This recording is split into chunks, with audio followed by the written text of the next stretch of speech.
वो वक्त, वो इंसान, सब कुछ तुम्हारी जिंदगी से जा चुका है, लेकिन फिर भी तुम उसे याद करते हो। तुम वो पुराने टेक्स्ट को देखते हो, पुराने फोन कॉल्स को पढ़ते हो, खाली बैठे रहते हो तो सोचते हो उस वक्त के बारे में। वो वक्त कितना खुशनुमा था और अब कितनी ज्यादा उदासी है। क्या कारण है इस चीज का? साइकोलॉजिकली आज इसी चीज को समझेंगे। हाय, मैं हूं प्रभात, मैं साइकोलॉजी स्टूडेंट। शुरू करते हैं। हमारा दिमाग ना बना है नेगेटिव चीजों को नोटिस करने के लिए।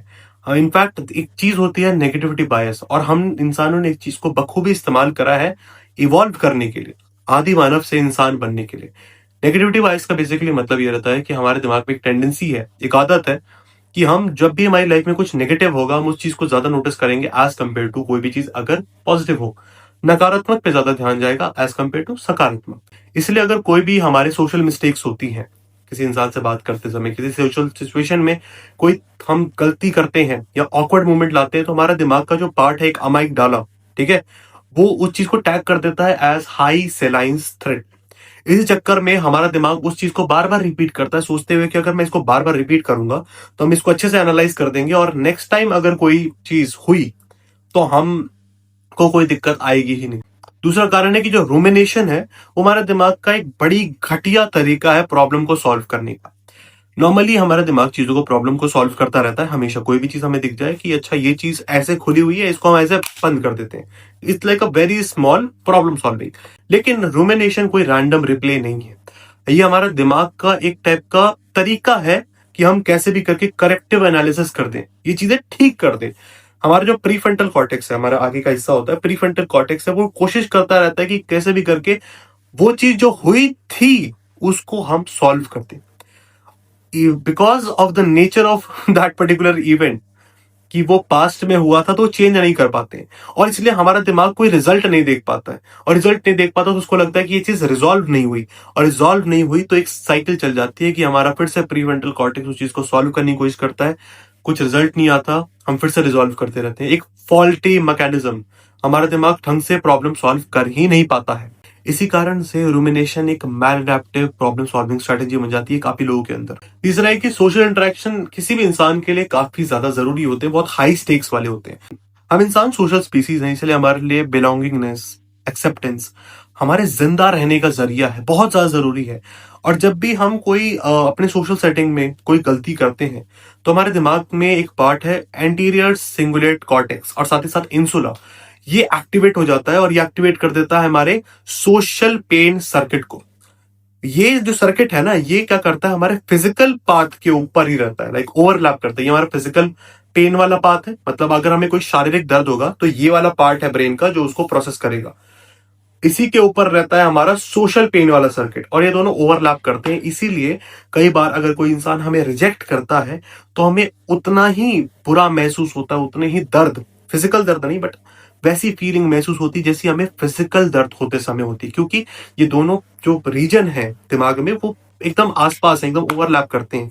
इसीलिए हम उस सेम मूवमेंट को बार बार रिपीट करते हैं कि कहीं मुझे फिजिकल दर्द वाली फीलिंग ना आ जाए।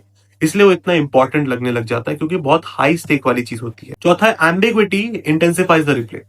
हमारे दिमाग को अनसर्टेनिटी बिल्कुल नहीं पसंद है, इनफैक्ट मैंने काफी सारी वीडियो में ये चीज बताई भी है।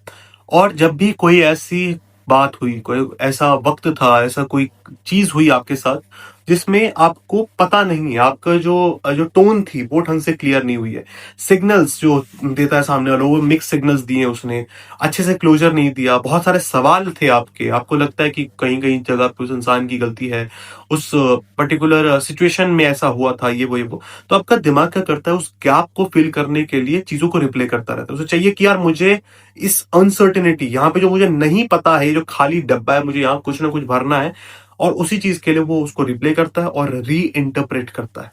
और ये चीज हमारे लिंक्ड रहती है विद इनटॉलरेंस ऑफ अनसर्टेनिटी। हमारा दिमाग अनसर्टेनिटी को, या फिर जो चीज हमें नहीं पता है क्या होने वाली है, उस चीज को प्रोसेस नहीं कर पाता है। इसलिए हमारे पास उस चीज को लेकर इनटॉलरेंस है कि हम नहीं चाहते वो सब कुछ हो, और उसी चक्कर में हमें ज्यादा चिंता होती है, हम ज्यादा रूमिनेट करते हैं। पांचवा रीजन ये है कि हम इमोशनल चीजों को बहुत ज्यादा अच्छे से याद रखते हैं। इसका मेनली कारण ये रहता है कि हमारा अमाइगडाला, हमारे ब्रेन का एक पार्ट है, हिपोकैम्पस वो भी पार्ट है, इनके इंटरेक्शन के कारण ही हम इमोशनल चीजों को बहुत ही स्ट्रांगली याद रख पाते हैं। मान लो काफी समय पहले तुम्हारी कहीं पे छोटी सी बेइज्जती हो गई, या फिर तुम काइंड ऑफ एम्बैरस हो गए किसी चीज को लेकर, शर्म आ रही थी, हमारा दिमाग उस चीज को टैग कर देगा और लाइक इंपॉर्टेंट के तरीके से टैग कर देगा, फिर इमोशनल टैग कर देगा, और इसीलिए तुमको वो चीज जरूर याद रहेगी एज कंपेयर टू तुम्हारे 2 हफ्ते पहले तुमने किसी दोस्त से कुछ नॉर्मल बात करी थी, या फिर किस टॉपिक के ऊपर बात करी, तुम्हें वो याद नहीं रहेगा। लेकिन 5 साल पहले वो कहीं पे मान लो किसी शादी में, किसी पार्टी में, किसी इंसान के सामने तुम्हारा जो छोटा सा मजाक बन गया था, वो चीज तुम्हें आज तक याद है। सिक्स्थ है, हमारे दिमाग का जो एरर मॉनिटरिंग सिस्टम है वो कई बार रिप्ले मोड में स्टक हो जाता है। अब ये एरर मॉनिटरिंग सिस्टम क्या होता है, ये बेसिक इंग्लिश है कि हमारा दिमाग कैसे एरर्स को देखता है। एरर मतलब गलतियां को हम कैसे नोटिस करते हैं, उसका जो सिस्टम रहता है एक रिप्ले में चलने लग जाता है। हमारे दिमाग का एक पार्ट रहता है एंटीरियर सिंगुलेट कॉर्टेक्स, एसीसी, वही चीजों को नोटिस करता है हम कहां कहां पे सोशली गलतियां कर रहे हैं, उस वो नोटिस करता है। और जब तुम कोई भी चीज ऐसे करते हो ना जिसमें तुम्हारी गलती थी, मान लो पहले का, तो तुम्हारा एसीसी एक्टिवेट हो जाता है, और एसीसी एक्टिवेट होता है और दिमाग को सारी इंफॉर्मेशन भेज देता है कि ले इसको एनालाइज कर, फिर से चेक कर, फिर से चेक कर, यहाँ पे इसने गलती करी है, मुझे और देखना है। और इसी चक्कर में एक लूप बन जाता है। तुम अपने आप को मॉनिटर करते हो कि यार यहाँ पे मैंने कुछ गलत किया, या फिर यहाँ पे उस इंसान ने कुछ गलत किया, मुझे ऐसा नहीं बोलना चाहिए था, मुझे ऐसा करना चाहिए था, ये वो सेल्फ मॉनिटरिंग हुई। तुम्हारे दिमाग का एसीसी एक्टिवेट हुआ है ना, हमारा जो एंटीरियर सिंगुलेट कॉर्टेक्स है जो एरर मॉनिटरिंग सिस्टम चलाता है, वो एक्टिवेट हो गया। उसने करा क्या कि यार इसको फिर से एनालाइज करना पड़ेगा। उसने एनालाइज करा, एक जजमेंट दिया, जजमेंट तुम्हें अच्छा नहीं लगा, तुम्हें लगा कि यार जजमेंट के अनुसार तो मुझे कोई आंसर ही नहीं मिल रहा, और तुमने कहा कि नहीं इसे फिर से एनालाइज करना पड़ेगा। फिर से सेम लूप चले जा रहा है, सेल्फ मॉनिटरिंग, रिप्ले, जजमेंट, फिर से सेल्फ मॉनिटरिंग, रिप्ले, जजमेंट, और इसी चक्कर में हम बार बार चीजों को याद करने लग जाते हैं। सातवां रीजन है इसका रुमिनेशन। तब होता है जब तुम चुपचाप शांति से बैठे हुए हो। हमारा जब कॉग्निटिव लोड काफी कम होता है, काफी आराम से बैठे हुए हैं, हम नहा रहे हैं, कहीं पे गाड़ी में बैठ के कहीं जा रहे हैं, रात में सोने से पहले हमारा दिमाग शांत हो जाता है, काफी नीचे आ जाता है, तब हमारा जो है डिफॉल्ट मोड नेटवर्क एक्टिवेट हो जाता है। ठीक है, ये हमारा तब होता है जब हमारा कॉग्निटिव लोड एकदम नीचे हो जाता है। डिफॉल्ट मोड नेटवर्क जो डीएमएन है वो स्पेशलाइज करता है, पता है किस चीज में? ऑटोबायोग्राफिकल मेमोरीज में, सेल्फ इवैल्यूएशन में, और इमेजिनिंग सोशल सिनेरियोज में। तुम अपने बारे में क्या सोचते हो, कैसे इवैल्यूएट करते हो, और तुम इमेजिन कैसे करते हो अपने सोशल सिनेरियोज को, वो सब कुछ डीएमएन नोटिस करता है। इसीलिए जो तुम्हारे पुराने कन्वर्सेशन है ना, वो तुम्हारे डीएमएन के लिए परफेक्ट कंटेंट बनते हैं अपने बारे में देखने के लिए। जब तुम सबसे ज्यादा शांत रहते हो ना, तब तुम दुनिया के बारे में नहीं सोचते, तुम अपने बारे में सोचते हो। और तुम बोलोगे कि नहीं मैं सेल्फिश नहीं हूं, नहीं, यहाँ पे सेल्फिश होने की बात नहीं है, बात है यहाँ पे तुम अपने आप को देखते हो, अपनी गलतियां उसी समय देख रहे होते। क्यों लोग कहते रहते अपने साथ वक्त गुजारो, अपनी गलतियां, अपनी खामियां, अपनी कमियां सब नजर आएंगी, तब जाके दूसरों को कहना। क्यों कहते हैं? उसका कारण ये है, जब तुम शांत होते हो तो डीएमएन एक्टिवेट हो जाता है। एक्टिवेट होता है तो तुम अपने पास्ट को देखने लग जाते हो, अपनी गलतियां देखने लग जाते हो, अपने आप को इवैल्यूएट करने लग जाते हो, इसीलिए तुम रूमिनेट करना स्टार्ट कर देते हो। आठवां होता है कि पोस्ट इवेंट प्रोसेसिंग नाम की एक चीज होती है, कि कोई चीज होने के बाद हम उस चीज के बारे में काफी सोच रहे होते हैं। क्यों? क्योंकि वो चीज पूरी नहीं हुई थी। तुम सोच रहे होते यार काश मैं ये बोल देता, काश मैं ऐसा कर देता, ये चीज करता तो उसका मुंह बंद हो जाता, ये चीज ऐसा होता तो वो हो जाता। तुम इवेंट होने के बाद सोच रहे हो, तुम्हें पता है कि ये चीज चेंज नहीं हो सकती, बट तुम फिर भी सोचते हो, क्योंकि तुम्हारा दिमाग सोचता है कि यार शायद इस चीज करने से जो मेरे परेशानियां हो रही हैं, या फिर जो फ्यूचर में परेशानियां हो सकती हैं, वो कम हो जाए। और ये चीज उनमें काफी ज्यादा देखने को मिलती है जिनके अंदर सोशल एंजाइटी के ट्रेड्स थोड़े ज्यादा होते हैं, बिकॉज वो उस पॉइंट ऑफ टाइम पे तो कुछ कर नहीं पाए।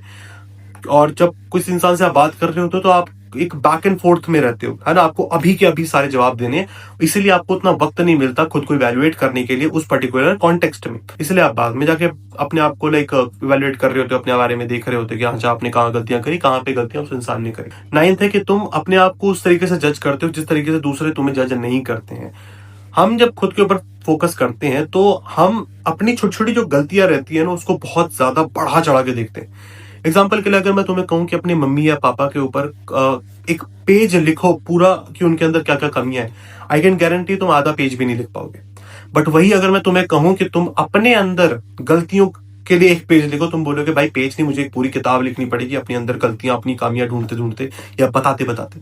कारण ये है कि तुम अपनी छोटी छोटी गलतियों को भी काफी मैग्नीफाइंग करके देख रहे हो। कुछ कॉग्निटिव डिस्टॉर्शन रहते हैं, जैसे कि माइंड रीडिंग, कि हम उसमें होता क्या है कि तुम ऐसा सोचते हो कि लोग तुम्हें जज कर रहे हैं, या फिर काफी निर्दयी तरीके से तुम्हें जज कर रहे हैं, या फिर मैग्निफिकेशन, जिसमें तुम सोचते हो कि लोग मेरी हर एक छोटी छोटी चीजों को देख रहे हैं, और इसी चक्कर में ये चीज इमोशनल होते ही तुम्हारे मेमोरी में वो अच्छे से घुस जाती है, क्योंकि मैंने बताया कि इमोशनल चीजें हमारे दिमाग में क्यों बढ़ जाती हैं, और इसी तरीके से तुम्हारा दिमाग उस पर्टिकुलर जो सिचुएशन रहता है उसको इतना इंपॉर्टेंट मानता है, उस मोमेंट को इतना इंपॉर्टेंट मानता है जितना उसे होना भी नहीं चाहिए था, बट तुम मानने लग जाते हो क्योंकि तुमने उस चीज को काफी इमोशनल बना दिया। और 10वां है कि तुम्हारा दिमाग सोचता है कि मैं जितना ज्यादा रिप्ले करूंगा उतना ज्यादा मैं आने वाले फ्यूचर में जो गलतियां हो सकती है उसको अवॉइड कर दूंगा। क्योंकि देखो, rumination is in it self give you a illusion of control. तुम्हें लगता है कि अगर मैं अपने आप को जितना ज्यादा एनालाइज करूंगा उतना ज्यादा कम दिक्कतें होंगी, बट ऐसा नहीं होता। तुम्हारी गलतियां तुम्हें सिखाने जरूर आती हैं, लेकिन तुम्हारी गलतियां तुम्हें आने वाले सिचुएशन के बारे में कुछ नहीं बताती। वो तुम्हें टूल्स देती है, लेकिन तुम्हें कौन सा टूल कब इस्तेमाल करना है वो तुम्हें कोई नहीं बताता। तुम वक्त के साथ सीखते रहते हो। तुम एक रीइंफोर्समेंट लूप चला देते हो अपने दिमाग में कि एंजाइटी जब तुम्हें होती है तो वो चीज को ठीक कौन करता है? रूमिनेशन। और रूमिनेशन जब होता है तो वो तुम्हें क्या देती है? एंजाइटी। तो एक लूप चल रहा है, जो लूप चले जा रहा है। लेकिन चलो ठीक है, ये हमें लूप समझ आ गया, लेकिन इसका सोल्यूशन क्या है? देखो, इसके काफी सारे सोल्यूशन है, बट बेसिकली 2 सोल्यूशन मैं तुम्हें देना चाहूंगा। पहला है कि तुम्हें अपने आप को शिफ्ट करना पड़ेगा रूमिनेशन से रिफ्लेक्शन की तरफ। रूमिनेशन में होता क्या है कि तुम रेपिटेटिव रहते हो, एक ही चीज को बार बार चला रहे हो, साथ में तुम जजमेंटल रहते हो अपने ऊपर। बट रिफ्लेक्शन में तुम स्ट्रक्चर्ड रहते हो कि हाँ, मुझे इसी बारे में सोचना है, और तुम साथ ही साथ जजमेंटल नहीं होते, तुम होते कंस्ट्रक्टिव। एक स्ट्रक्चरल वे में और एक कंस्ट्रक्टिव वे में। मैं अपने बारे में सोचूंगा इस बारे में, और इस तरीके से सोचूंगा, ना कि मैं इसी चीज के बारे में सोचता ही जाऊंगा। नहीं, तुम अपने आप से सवाल कर सकते हो कि यार, मैं ऐसी कौन सी चीज है जिसे मैं इंप्रूव करूंगा कि मेरे को आगे में जाके दिक्कत ना आए। तुम ये नहीं सोच रहे हो कि यार काश मैंने ऐसा कर देता। तुम काश की तो बात ही नहीं कर रहे हो, तुम बोल रहे हो कि अभी मैं क्या अपने अंदर ऐसी स्किल इंप्रूव कर सकता हूँ जिसमें मेरे को आगे आके कोई दिक्कत ना हो। बेसिकली ये चीज है। दूसरा मैं बोलूंगा थेरेपी। Simple as that. अगर तुम्हें ज्यादा प्रॉब्लम हो रही है तुम थेरेपी पे जाओ, ठीक है? बिकॉज थेरेपी जैसे सीबीटी, एसीटी, ये सारे के सारे तुम्हारी सारे इश्यूज को बहुत ही अच्छे से ठीक कर देंगे। तो एक अच्छे क्लिनिकल साइकोलॉजिस्ट या काउंसलिंग साइकोलॉजिस्ट के पास जाओ, अच्छे वाले के पास। काफी सारे लाइक चोर बैठे हुए हैं, बट एक अच्छे वाले के पास जाओ, तुम्हें बहुत हेल्प करेंगे। उसके अलावा तुम एक और चीज कर सकते हो, जो कि वो रहता है कि तुम बात करो। एम्बिग्विटी को कम करने का कोशिश करो विथ बात करके। अगर तुम उस इंसान से बात कर सकते हो तो तुम जाके बात करो, बोलो कि मेरे कुछ सवाल है, मैं चाहता हूँ कि आप उस चीज का जवाब दीजिए। मैं जानता हूँ मैं इस आपके वक्त का लायक नहीं हूँ, आप ना इस रिश्ते के लायक हूँ, लेकिन फिर भी मेरे कुछ सवाल है, मुझे क्लोजर चाहिए। मे भी वो तुम्हें हेल्प कर दे। मैं ये नहीं कह रहा हूँ कि इंसान को जाकर परेशान करो, नहीं, एक रिस्पेक्टफुल, एक बहुत ही प्यार, बहुत अदब के साथ उस इंसान से बात करो। मे भी तुम्हारी चीज ठीक हो जाए। एनीवेज, आज की वीडियो के लिए बस इतना ही। मैं मिलता हूँ किसी और वीडियो में किसी और साइकोलॉजिकल कॉन्सेप्ट के साथ। तब तक के लिए बाय बाय।